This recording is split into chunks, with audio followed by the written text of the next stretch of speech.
ትውልድ ንቃ፣ አለበለዚያ እንደዚሁ እንደባዩሽ መጫወቻ ትሆናለህ። ፓስተር ሄኖክ ግርማ ጉዳይ የሰሜን ሸዋ ኮሚኒኬሽን መግለጫ ወጣው። የሰላሌ ህዝብ ክብር የሚነኩ ንግግሮችን አድርጓል የተባሉትን ፓስተር ሄኖክ ግርማን ለህግ ለማቅረብ የፊቼ ከተማ አቃቢ ህግና የከተማው ፖሊስ በቅንጅት ምርመራ መጀመራቸውን ገልጸዋል። የሰሜን ሸዋ ዞን አቃቢ ህግ መምሪያ ኃላፊ አቶ ዳምጦ ጣና በሰጡት መግለጫም የሚከተሉት ዋና ዋና ነጥቦችንም አንስተዋል። ብሔርን በመሳደብ ፓስተሩ በአሁኑ ወቅት በሌላ ክልል እንደሚገኙ የጠቆሙ ሲሆን ግለሰቡን በቁጥጥር ስር ለማዋልም ከፌዴራል ህግ አካላት ጋር የቅርብ ክትትልና ንግግር እየተደረገ መሆኑን አረጋግጠዋል። የጀግኖች መፍለቂያ የኩሩ ኦሮሞ ህዝብና የተለያዩ ሃይማኖትን በክብር የሚኖሩባት ሰላሌ ስም መንካቱን ተከትሎ የህዝብ ቁጣ እየቀሰቀሰ በመሆኑ ህጉ ተገቢ ምላሽ ይሰጣል ተብሎም ይጠበቃል። ግለሰቧ በቁጥጥር ስር መዋሏም ታውቋል። ሰላም እንዴት አላችሁ ውድ ኢትዮጵያውያን፣ ስፔሻሊ የፍቼ ሰላሌ አካባቢ ሰዎች ዛሬ በዚህ የይቅርታ ቪዲዮ በፊታችሁ መጥቻለሁ። ሌሊቱን እኔ ከኢትዮጵያ ተነስቼ ወደ አሜሪካን ሀገር ለአገልግሎት እየመጣው ነበር። አየር ላይ ያለው በሶሻል ሚዲያ በተለያዩ ዜናዎች አንድ የተቆረጠ አጭር የኔ ንግግር የፍቼ ሰላሌን ህዝብ እንደምጠላ አይነት ትርጉም ይዞ ብዙዎች ጋር ደርሶ አይቻለው። ለዚህ ንግግሬ ይቅርታ ለመጠየቅ ነው በፊታችሁ ያለሁት።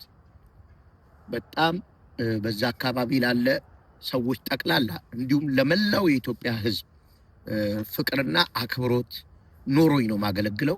በማገለግልበትም ቤተክርስቲያን የተለየ የብሔር የተለየ የአንድ ጎሳ ግሩፕ የለም። በቤተክርስቲያናችን የተለያየ ብሔር የተለያየ ጎሳ እግዚአብሔርን አብሮ የሚያመልክበት ስፍራ ነው።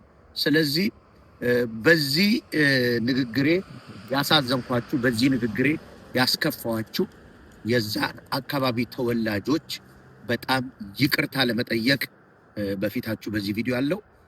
ሌሊት ላይ እኔ እየተጓዝኩኝ ወደዚህ ሀገር እየመጣሁ ያለ በቤተክርስቲያናችን በተቋም ደረጃ በደብዳቤ ይቅርታ ጠይቀን ነበር። እሱም በቂ ስላልሆነ እኔ ራሴ በአካል ይህንን ህዝብ ይቅርታ ለመጠየቅ በፊታችኋለሁ። ይቅርታዬን እንድትቀበሉኝ በጌታ ፍቅር ጠይቃችኋለሁ። ከልቤ ወዳችኋለሁ፣ አከብራችኋለሁ። የዛን አካባቢ አመራሮች፣ በዛ አካባቢ ላይ በተለያየ የመንግስት ቢሮዎች በአመራር የተቀመጣችሁ ይቅርታዬን እንድትቀበሉ። ሀገሩ የጠንቋይ ሀገር ነው የመተተኛ አለና ጭራሽ መተተኛም ጠንቋይ የሌለበት በጣም ንጽሕት ያለች ሀገር አሜሪካ ላጣለ። ከዛስ ስላረቄ መስክሬ ነበር ያለችው ምስኪኗ ባዩሽ የሰላሌ ፍቼ ፖሊስ ቁጥጥር ስር አዋላት። ይሄ ነው ሪያሊቲው ምድር ላይ።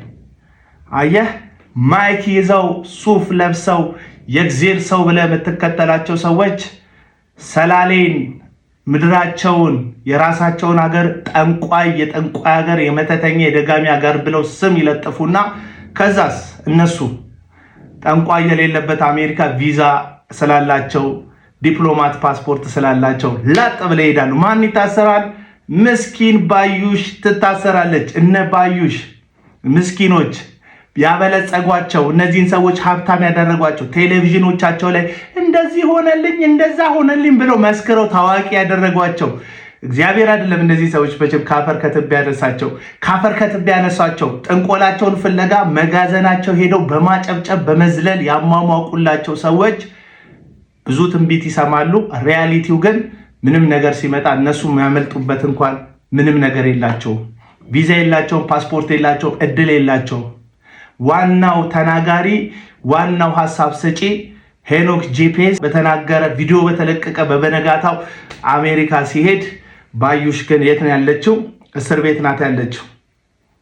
ሪያሊቲው ይሄ ነው። እንግዲህ ሚሊዮነር እንደምትሆኑ የሚሰብኳችሁ ትንቢት እየነገሩ እግዚአብሔር እንዲና እንዲያደርግላችኋል፣ አሜሪካ ቪዛ ሀብታም ትሆናላችሁ፣ ባለጸጋ ትሆናላችሁ እያሉ የሚነግሯችሁ ሰዎች እነሱ ላይ እንጂ የሚናገሩት የሚሰራው እናንተ ላይ እንዳልሆነ እንድታቁ ነው ዛሬ የምነግራችሁ።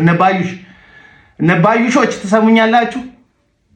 ሪያሊቲውን ነው የምነግራችሁ። ባዩሾች፣ በየመጋዘኑ እየሄዳችሁ የምታጨበጭቡ ባዩሾች፣ ይህንን ለእናንተ ነው የምነግራችሁ። የታሰረችዋን ባዩሽ ብቻ አይደለም፣ ብዙ ባዩሾች አላችሁ።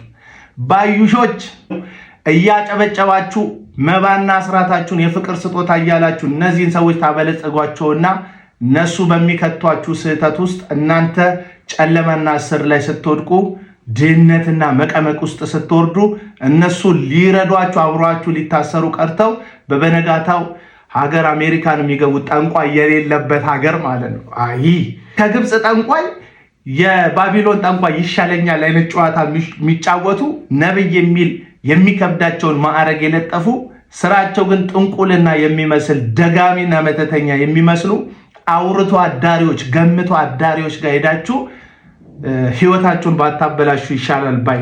ትልልቅ አዳራሽ ይሰራሉ። በካውንስሉ በኩል ከመንግስት መሬት ይቀበላሉ።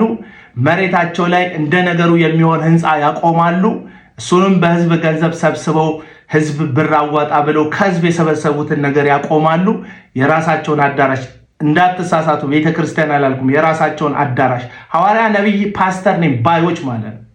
አስተማሪ ነን ባዮች፣ የስተት ትምህርት ለእግዚአብሔር ቃል የማይመለሱ እግዚአብሔርን የማይፈሩ የሰውን ኪስ የሰውን ህይወት ማጠብ ላይ ህይወታቸውን የመሰረቱ ሰዎች አዳራሽ ይገነባሉ። ካርታውን ከያዙ በኋላ ከባንክ ለቤተ ክርስቲያኒቷ ጥቅም ብለው ይበደራሉ። ገንዘብ አይሸጡትም፣ መሸጥ አይችሉም። ከዛ ይበደሩና በርከት ያለውን ገንዘብ ወደ ራሳቸው ወደ ግላቸው ያዘዋውሩና ቀድመው ቤት የገዙበት ወይ አውሮፓ ወይ አሜሪካ ተነስተው ይጠፋሉ። ከዛ ምዕመኑ ምን ይላል? የእግዚአብሔር ቤተክርስቲያን ብዙ ሰዎች የተጽናኑበት የተፈወሰ ቤተክርስቲያን በአራጅ ሊሸጥ ነው። ስለዚህ ወንጌላውያን ብዙ ሰዎች እዚህ ቦታ ላይ ተጽናንተዋል። ባለ ራዩን ለማስፋፋት አሜሪካና አውሮፓ ነው የሚገኘው። ስለዚህ ቤተክርስቲያኒቷ መሸጥ የለባትም።